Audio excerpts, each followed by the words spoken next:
Hello champions and future champions, hello Chessmood family. Recently my godfather, who is a big fan of chess, showed me this position and asked me what to do here, because during the game he didn't find the best plan. Are you ready to pause the video and think before I show you the solution? Okay, so champions, here is the rule. When all your pieces are placed in the active positions, it's time to push forward. The correct move would be to play d4.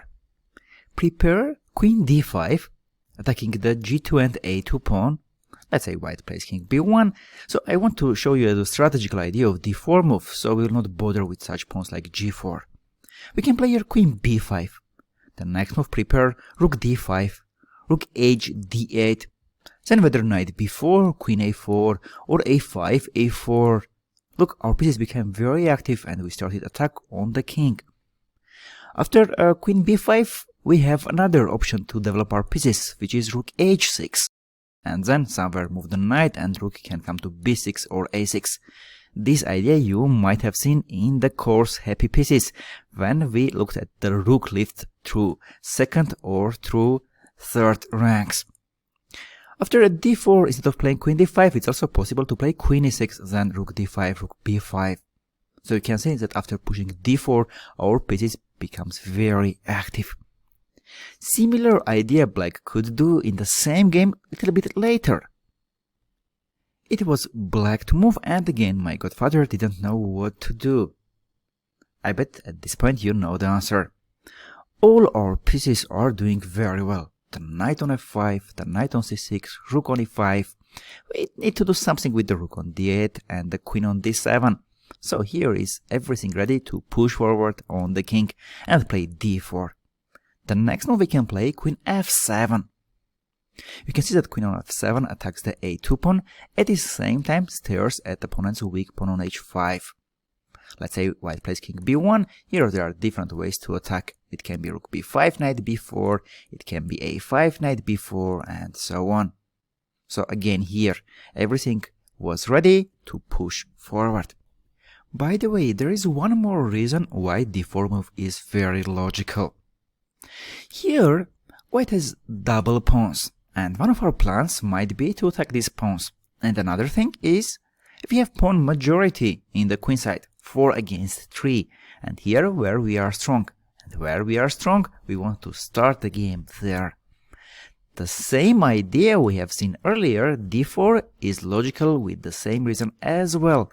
Here we have 3 pawns against 4, so here white has advantage, and in the queen side, it's where we are stronger. So pushing d4, it's also very logical. We play where we are strong, and at the same time with d4 we activate our pieces. Queen d5, queen b5, rook d5, or rook h6, rook b6, rook a6, and so on. So when you are ready, push forward. It's like in the historical movies. You might have seen the legion, the troops are ready, and then the commander say, let's go, and the legion starts to push forward to attack. The same is in chess. I will show you one more example. It's white to move, how to continue. You can pause the video and think.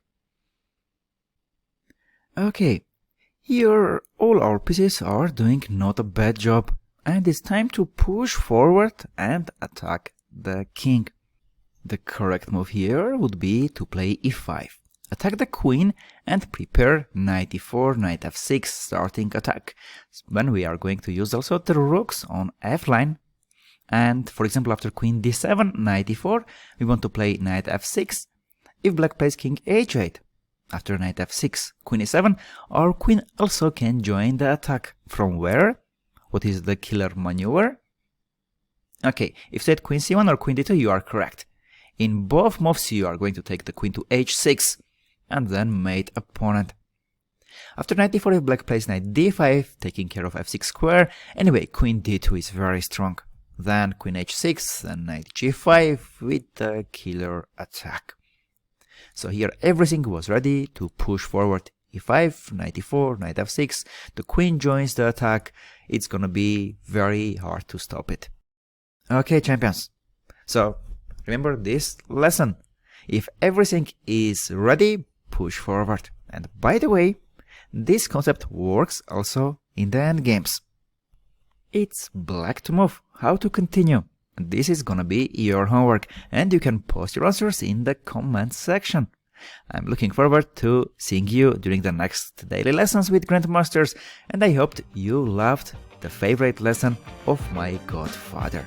See you soon.